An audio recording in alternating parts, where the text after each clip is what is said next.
નમસ્કાર વિદ્યાર્થી મિત્રો, નિરંજન સ્કૂલની ડીએલએસ સિસ્ટમમાં આપનું હાર્દિક સ્વાગત છે. Standard 12 commerce, subject organisation of commerce, વાણિજ્ય વ્યવસ્થા અને સંચાલન, ધોરણ 12, પાઠ નંબર 9, નાણાકીય બજાર, પ્રિપેર્ડ બાય ટાંક પરિસર, લેક્ચર નંબર 5. અગાઉ આપણે 4 પ્રશ્નો વિશેની માહિતી મેળવેલી છે. આજે આપણે પ્રશ્ન નંબર 5 વિશે માહિતી મેળવશું. પ્રશ્ન નંબર 5 છે નાણાં બજારની લાક્ષણિકતાઓ સમજાવો. પ્રશ્ન નંબર 4માં આપણે સમજ્યા હતા કે ભાઈ નાણાં બજારનો અર્થ ખ્યાલ સમજાવો. તેમાં આપણે સમજ્યા કે ટૂંકા ગાળા માટે નાણાંનું રોકાણ એટલે કે નાણાં ધીરનાર અને નાણાં મેળવનાર હોય તો એને આપણે નાણાં બજાર તરીકે ઓળખીએ છીએ. પરંતુ એના લક્ષણો કયા, કોને આપણે કહેશું નાણાં બજાર? તો એના 8 લક્ષણો વિશેની ચર્ચા આજે આ પ્રશ્નમાં એટલે કે આ લેક્ચરમાં આપણે કરશું. તો ચાલો વિદ્યાર્થી મિત્રો આજે સમજીએ નાણાં બજારની લાક્ષણિકતાઓ. તો સૌપ્રથમ નાણાં બજારની લાક્ષણિકતાઓમાં આપણે એ જ ખાસ યાદ રાખવાનું છે કે નાણાં બજારમાં ટૂંકા ગાળા માટે જ હોય છે, જેમ કે 6 મહિના માટે, 3 મહિના માટે અથવા 1 વર્ષથી ઓછા સમયગાળા માટે. એ ખાસ લક્ષણ આપણે યાદ રાખવાનું છે. તો ચાલો વિદ્યાર્થી મિત્રો લક્ષણ નંબર 1 સમજીએ. નાણાં બજારને 2 ભાગમાં વહેંચવામાં આવે છે. આપણે અગાઉ ચર્ચા કરી હતી કે જેને કહેવામાં આવે છે સંગઠિત નાણાં બજાર અને અસંગઠિત નાણાં બજાર. બરાબર. સંગઠિત નાણાં બજાર જેને આપણે કહીએ ઇન્ડિયન મની માર્કેટ, તેમાં 2 ભાગ, સંગઠિત એટલે ઓર્ગેનાઇઝેશન સેક્ટર અને અસંગઠિત એટલે અનઓર્ગેનાઇઝ સેક્ટર. સંગઠિતમાં કોણ કોણ આવે તો કે ભાઈ reserve bank of India, commercial bank, saving bank, non banking company, cooperative bank, આ બધાને આપણે શું કહીશું તો કે ભાઈ સંગઠિત નાણાં બજાર. પણ અસંગઠિત નાણાં બજારમાં તો કે ભાઈ જમીનદારો જે નાણાં ઉછીના આપતા હોય, એવી કોઈ મંડળી કે જે નાણાં ઉછીના આપતા હોય ટૂંકા ગાળા માટે, તો એને આપણે કહીશું અસંગઠિત નાણાં બજાર. ટૂંકમાં સંગઠિત નાણાં બજાર ઉપર રિઝર્વ બેંક ઓફ ઇન્ડિયાના કાયદાઓ અને એના નિયમો લાગુ પડે છે અને એ પ્રમાણે જ બધી જ સંસ્થાઓએ કામ કરવાનું હોય છે. પરંતુ અસંગઠિત નાણાં બજારમાં રિઝર્વ બેંક ઓફ ઇન્ડિયાનું કોઈ નિયંત્રણ હોતું નથી. બરાબર. તો પહેલું લક્ષણ, નાણાં બજારને 2 ભાગમાં વહેંચવામાં આવે, સંગઠિત નાણાં બજાર અને અસંગઠિત. બીજું લક્ષણ, ટૂંકા ગાળાની મિલકતો કે સાધનોનું બજાર છે જેની પાકતી મુદત 1 વર્ષ કે તેથી ઓછી હોય છે. બરાબર. અહીંયા નાણાં બજારમાં ટૂંકા ગાળાની મિલકતો છે, તો અહીંયા પાકતી મુદત પણ કેવી હોય છે? 1 વર્ષથી ઓછા સમયગાળામાં. ઉદાહરણ તરીકે 25,000ના ટ્રેઝરી બિલ બહાર પાડવામાં આવે છે. તો અત્યારે જો આપણે ખરીદી તો 25,000ની બદલે આપણે આપવાના 23,500 જ. બરાબર. તો બંને વચ્ચેનો તફાવત કેટલો થયો? વિચારો જે વિદ્યાર્થી મિત્રો, 1,500 રૂપિયા. 1,500 રૂપિયા આપણે અત્યારે ઓછા આપી અને 23,500માં ખરીદવાના.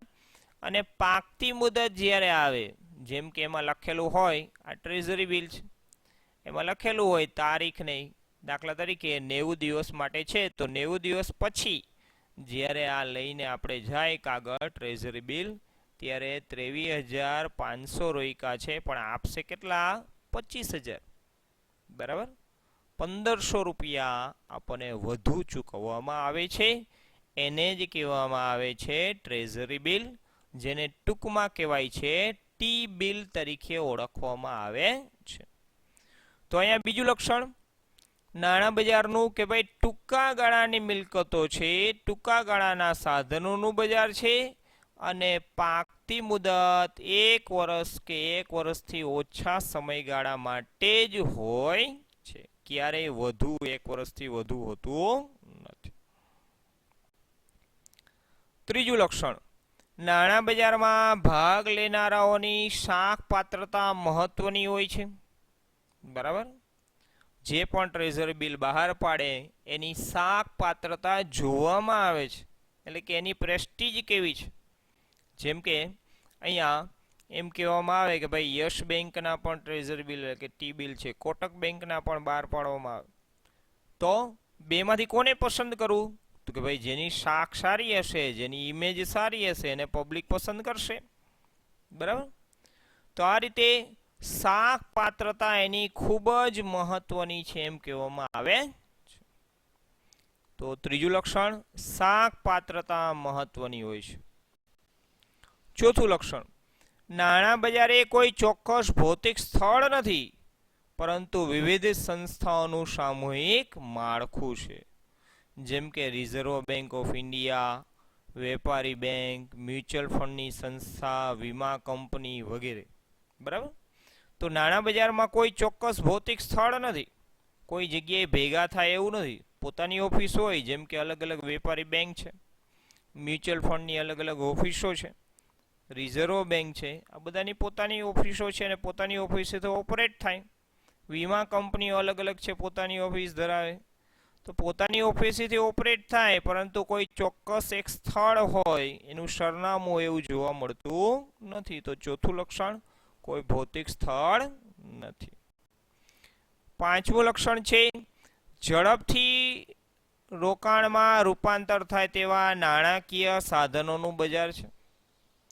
ટ્રેઝરી બિલ, કોલ મની, એમ ઝડપથી રોકડમાં રૂપાંતર થઈ જશે એવા જ સાધનોનું બિલ ગણવામાં આવે.